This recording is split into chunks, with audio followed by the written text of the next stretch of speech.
মই আছিলো কংগ্ৰেছত মাফ কৰি দিয়ক মই ইমান বেয়া দলটোত আছিলো আপুনি কিয় মই মানি ললো ন সদন হয় কিয় হাত চাপৰি সদন হয় আমি কংগ্ৰেছৰ দিনত মোৰ ঘৰৰ ওচৰত যদি কোনোবা এটা ল'ৰাই গ্ৰেড 4 চাকৰি পায় যদি গ্ৰেড 3 চাকৰি পায় ACS পায় বু বা কৰিছিলে কোনো মানুহ তাত খবৰ ল'ব নাছিলে মানুহে জানিছিলে যে ক'ৰবাত যোগাৰ কৰিলে হয় কাৰোবাক পইচা দিলে বিপ্লৱ শৰ্মা আয়োগৰ যি প্ৰতিবেদন আছিল সেই প্ৰতিবেদন মূলতঃ সদনত দাখিল কৰাৰ যি দাবী আছিল সেয়া বিৰোধী দলপতি দেৱব্ৰত শইকীয়া আৰু বিৰোধী দলৰ সদস্যসকলৰ আছিল তেওঁলোকক মই বিশেষভাৱে ধন্যবাদ জনাইছোঁ যোৱা 17 তাৰিখে বড়োলেণ্ডৰ BTCৰ আমাৰ এছেম্বলিত যি বিশেষ অধিৱেশন হৈছিলে তাত মুখ্যমন্ত্ৰী মহোদয়ে এই প্ৰতিবেদন দাখিল কৰাৰ পিছত বিভিন্ন বিতৰ্কৰ সৃষ্টি হৈছিলে সদনৰ ভিতৰৰ কথা নকওঁ মই সদনৰ বাহিৰত কংগ্ৰেছ দলৰ নেতৃত্বই যেতিয়া জুলুঙাৰ মেকুৰী ওলাই পৰিল তেতিয়া চালে বেৰে কোবোৱা কিছুমান কথা মিডিয়াৰ আগতে হওক বিভিন্ন মাধ্যমৰ আগত প্ৰকাশ কৰা আৰম্ভ কৰিলে অধ্যক্ষ মহোদয় সাগৰ মন্থন কৰিবলৈ কংগ্ৰেছ দলে দাবী জনাইছিলে সাগৰ যেতিয়া মন্থন কৰা হয় তেতিয়া অকল অমৃত আশা কৰিলে নহব বিষো খাবলৈ ৰেডি থাকিব লাগিব কিন্তু কংগ্ৰেছ দল আজি বিষ খাবলৈ ৰেডি নহয় আজি আপোনালোকে যদি বিপ্লৱ শৰ্মা প্ৰতিবেদনৰ ওপৰত চায় ই কোনো ব্যক্তিৰ বিপক্ষে বুলি আমি নকওঁ এটা ব্যৱস্থাৰ বিপক্ষে আৰু সেই ব্যৱস্থাটো কি আছিলে সেই ব্যৱস্থাটো আছিলে যে মেধাৰ কোনো মেধাই কেৱল যোগ্যতা নাছিল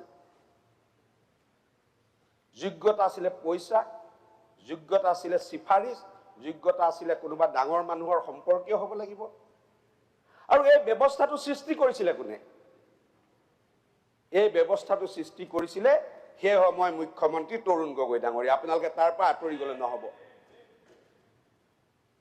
আৰু যেতিয়া আমি কওঁ তেতিয়া কয় যে এজন মানুহ মৃত্যু হল কিয় ক'লে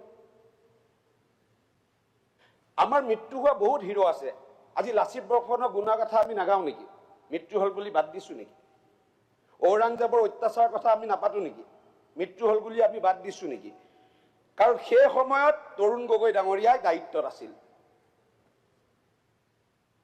কেইবাজনো বিষয়াই ফাইলত মানা কৰাৰ পিছতো সেই বিশেষ ব্যক্তিজনক ৰাকেশ পাল নামৰ বিশেষ ব্যক্তিজনক চেয়াৰমেন পৰ্যন্ত বনাইছিলে পৃষ্ঠাই পৃষ্ঠাই লিখা আছে কেনেকুৱা ধৰণৰ ঘটনা হৈছিলে আলংকাৰৰ কথা আছে মই নাযাওঁ সেইবিলাক ব্যক্তিগত বিষয় ক'ত বিয়াত কি উপহাৰ দিছে নাই দিয়া আমিও কংগ্ৰেছত 20-25 বছৰ দিন আছিলো তেনেকুৱা বিয়াত আমিও নিমন্ত্ৰিত হোৱা নাছিলো বেলেগ কথা এইটো কোনে কাক বিয়াত কাক মাতে সেইটো তেওঁলোকৰ ব্যক্তিগত কথা কিন্তু পৃষ্ঠাই পৃষ্ঠাই সেই কথাবিলাক লিখা আছে আজি কংগ্ৰেছ দলে তাৰ পৰা দায় হেৰিলে নহব আজি কেৱল পইচাৰ নামত চাকৰিৰ এটা ব্যৱস্থা নেকি আমি বহুত সহজ বলে নহব যে পইচা দিলে চাকৰি নহয় ইয়াত ৰাষ্ট্ৰীয় সুৰক্ষাৰ কথা আছে APSC চাকৰি যদি পইচা দি যদি কোনোবা ৰাষ্ট্ৰীয় সুৰক্ষাটো আঘাত হনাৰ সম্ভাৱনা নথকা নাছিল যদি পইচা বিনিময়ত চাকৰি হ'ব পাৰে যদি ৰাকেশ পাল ডাঙৰীয়া ভাতৃৰ প্ৰেছত যদি কুৱেশ্যন পেপাৰ এনসাৰ স্ক্ৰিপ্ট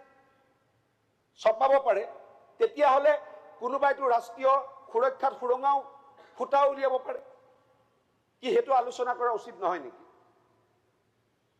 আজি সেই ব্যৱস্থাটোৰ নেতৃত্ব তৰুণ গগৈ ডাঙৰীয়া দিছে কংগ্ৰেছ দলে তাৰ দায়িত্ব ল'বই লাগিব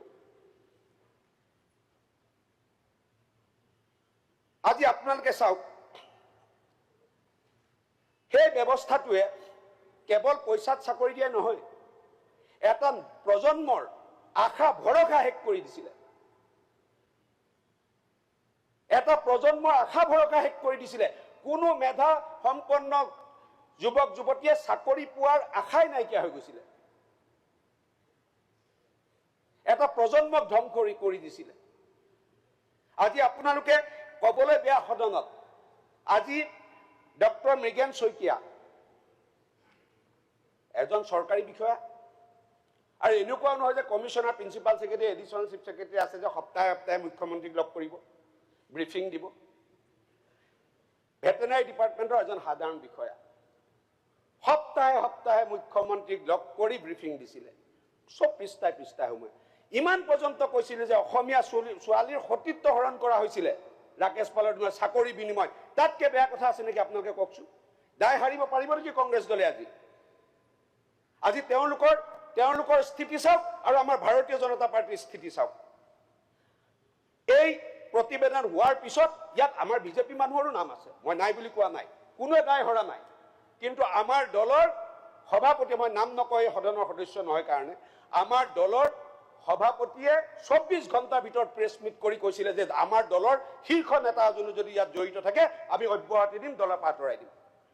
কিন্তু সেই কংগ্ৰেছ দলে যাৰ দিনত এই কেলেংকাৰী সংঘটিত হৈছিলে জল জল পটপটকৈ সকলো কথা ওলাই আছে, আৰু সেই কংগ্ৰেছ দলৰ সভাপতিজনে বিপ্লৱ শৰ্মাৰ দৰে এজন নিকা ন্যায়াধীশক তেওঁ বদনাম কৰিবলৈ কাৰণে বিভিন্ন ষ্টেটমেণ্ট বাহিৰত দিছে। তাৰ মানে কি? কংগ্ৰেছ দল দুৰ্নীতিৰ পৃষ্ঠপোষক, কংগ্ৰেছ দল দুৰ্নীতিৰ পৃষ্ঠপোষক। তেওঁলোকে জানিবই লাগে। বাৰে প্ৰতি মুখ্যমন্ত্ৰী মহোদয় সেইদিনাখনো কৈছে যে বিপ্লৱ শৰ্মা আয়োগৰ প্ৰতিবেদন মই সদনত এইকাৰণে দিব বিচৰা নাছিলো যে তাতে তৰুণ গগৈ ডাঙৰীয়াৰ গোটেই কুকীৰ্তিখিনি জল জল পটপটকৈ আছে। কোনে ডিমাণ্ড কৰিলে? কোনে হেঁচা প্ৰয়োগ কৰি এখন প্ৰতিবেদন ইয়াত দাখিল কৰিবলৈ বাধ্য কৰিলে? আমাৰ বিৰোধী দলৰ দলপতিগৰাকী। তাৰপিছত বাহিৰত এতিয়া কথাটো এনেকুৱা যে কংগ্ৰেছ দলৰ অসুবিধাটো ক'ত? কংগ্ৰেছ দলৰ অসুবিধাটো বৰাৰ লগত গগৈৰ কাজিয়া, গগৈৰ লগত শইকীয়াৰ কাজিয়া, শইকীয়াৰ লগত হুছেইনৰ কাজিয়া, হুছেইনৰ লগত বৰদলৈৰ কাজিয়া। এই কাজিয়াৰ পাকচক্ৰত গৈ এতিয়া বিপ্লৱ শৰ্মা আয়োগখনো তেওঁলোকৰ কাৰণে ৰাজনীতিৰ বিষয়বস্তু হৈ পৰিছে। আমাৰ কাৰণে ৰাজনৈতিক বিষয়বস্তু না, আমাৰ একদম ক্লিয়াৰ। কোনোবা সদস্যই কয় যে মুখ্যমন্ত্ৰীক টানিব লাগে। আৰে আপোনালোকৰ শত্ৰুজনক মাৰিবলৈ আছে, মাৰক না। কাৰণডাল আমাৰ মুখ্যমন্ত্ৰীৰ বুকুৰে ভেদ হৈহে যাব লাগিব। এতিয়া বিপ্লৱ শৰ্মা আয়োগৰ ৰিপৰ্টত মুখ্যমন্ত্ৰীৰ নাম নাই বোলে, 15টাকে পোষ্ট তেওঁ দিছিলে। শুনক, আপোনালোকে বহুত কথা নেজানে। এই মুখ্যমন্ত্ৰীজন কংগ্ৰেছৰ দিনত থাকোঁতে লাখ লাখ হাজাৰ হাজাৰ চাকৰি নিকা পদ্ধতিৰে টেটৰ দ্বাৰা দিছিলে। যদি তেওঁ লিষ্ট ভৰাই চাকৰি দিলেহেঁতেন তেতিয়া মেধাৰ ভিত্তিত নিযুক্তি প্ৰক্ৰিয়া তেতিয়া কেতিয়াও নকৰিলেহেঁতেন। আজি মুখ্যমন্ত্ৰী মহোদয় বেয়াও পাৰ পাই মই সুধি লোৱা নাই, মই নিজে সাক্ষী আছিলো। মুখ্যমন্ত্ৰী মহোদয় আৰু তৰুণ গগৈ ডাঙৰীয়াৰ মাজত কাজিয়াৰ আন এটা কাৰণ আছিলে মেধাৰ ভিত্তিত নিযুক্তি দিয়া।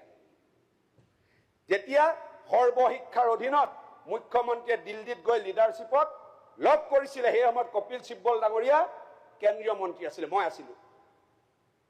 প্ৰায় 20,000 পোষ্ট টেটৰ অধীনত চেংচন দিবলৈ সেই সময়ত কপিল চিব্বল ডাঙৰীয়াক অনুৰোধ জনাই চেংচন কৰি আনিছিলে। আৰু তাতে ক্ষুণ্ণ হয় যে কিয় MLA মন্ত্ৰীৰ জৰিয়তে মই দিব নোৱাৰিম বুলি তৰুণ গগৈ ডাঙৰীয়াই সোণাপুৰৰ ৰাজহুৱা সভাত মুখ্যমন্ত্ৰীৰ বিৰুদ্ধে বিৰূপ মন্তব্য কৈছিলে। ৰেকৰ্ডত আছে, আপোনালোকে চাব পাৰে। আজি সেইজন মুখ্যমন্ত্ৰীৰ ওপৰত কুৱেশ্যন কৰে, যিজন মুখ্যমন্ত্ৰীয়ে চৰকাৰ হোৱাৰ 3 বছৰৰ ভিতৰত 1.5 লাখ এপইণ্টমেণ্ট মেধাৰ ভিত্তিত দিবলৈ সক্ষম হৈছে, তেওঁৰ ওপৰত আপোনালোকে প্ৰশ্ন কৰে।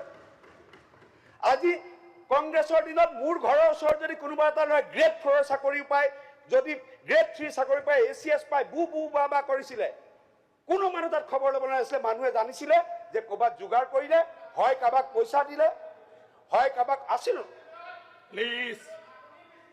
একদম মই আছিলো কংগ্ৰেছত, মাফ কৰি দিয়ক, মই ইমান বেয়া দলটোত আছিলো, আপুনি কিয় মই মানি ললো ন, আছিলো কংগ্ৰেছত, আমি চাকৰি দিয়াত নাছিলো। আজি মোৰ ঘৰৰ ওচৰৰ ল'ৰা এটা যদি কংগ্ৰেছৰ দিনত চাকৰি পাইছিলে, তেতিয়া বু বা কৰিছিলে, কোনো খবৰ ল'ব যোৱা নাছিলে। আজিৰ দিনত যদি বিজেপিৰ দিনত এটা চাকৰি পাইছে, ACS যে গাঁৱৰ মানুহে ৰভা দি ভোজ খায় যে জানে যে এই ল'ৰাটোৱে মেধাৰ ভিত্তিত পাইছে, আৰু আপোনালোকে কয় নীতি দুৰ্নীতিৰ কথা আপোনালোকৰ মুখত শোভা পায় নেকি? প্লিজ শুনক, এটা হাউচ হয় না, আপোনালোকৰ সময়ত ক'বা, শুনক, আপোনালোকে ক'বা না, প্লিজ সদন হয়, কিয় হাত চাপৰি সদন হয়, আমি আপুনি বহক না, আপুনি বহক না, এখন সভা প্লিজ এটা ডিছকাছন, প্লিজ আপোনাৰ পেটৰ কামুৰণিটো বুজি পাইছো। you are suspended for this discussion ব্যৱস্থা লাগে, Suspended. আপোনালোকৰ আকৌ suspended. আপোনালোকৰ আকৌ ৰাকেশ পালৰ ব্যৱস্থা লাগে। পেটৰ কামুৰণি তাত আকৌ তেওঁক ৰাকেশ পালৰ নিচিনা ব্যৱস্থা লাগে। সেইটোতে পেটৰ কৈ থাকক কামোৰণি হৈছে। কৈ থাকক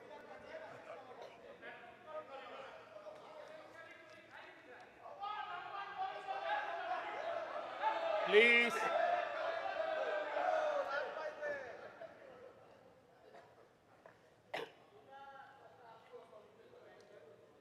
আজি চাওক, এইফালে এড্ৰেছ কৰক হয় অধ্যক্ষ মহোদয়, বিৰোধী দলৰ দলপতি গৰাকীৰ অনুৰোধত টেবুল হৈছে আৰু আমি কোনো মই বাহিৰৰ কথা কোৱা নাই, প্ৰতিবেদনখনৰ ভিতৰত যি আছে সেইখিনিয়ে কথা কৈছো।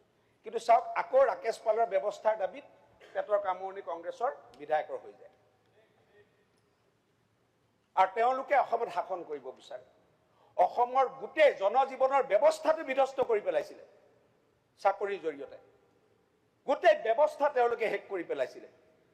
কিন্তু আজি আমাৰ মুখ্যমন্ত্ৰীয়ে, মই আপোনাক এইমাত্ৰ কলো যে মেধাৰ ভিত্তিত চাকৰি দিয়াৰ কাৰণে গাঁৱত যদি এজন যুৱকে চাকৰি পায়, গাঁৱৰ ৰাইজে ৰভা দি পিনে ভোজ খায়। সেই ব্যৱস্থা আজি আমি কৰা হৈছে। মই বেছি দীঘলীয়া নকৰো, মুখ্যমন্ত্ৰী মহোদয়ে মই ইয়াৰ ওপৰত বিশেষভাৱে কেনেধৰণৰ ব্যৱস্থা লোৱা হৈছে তাৰ ওপৰত মন্তব্য দিব বুলি আশা কৰিলো।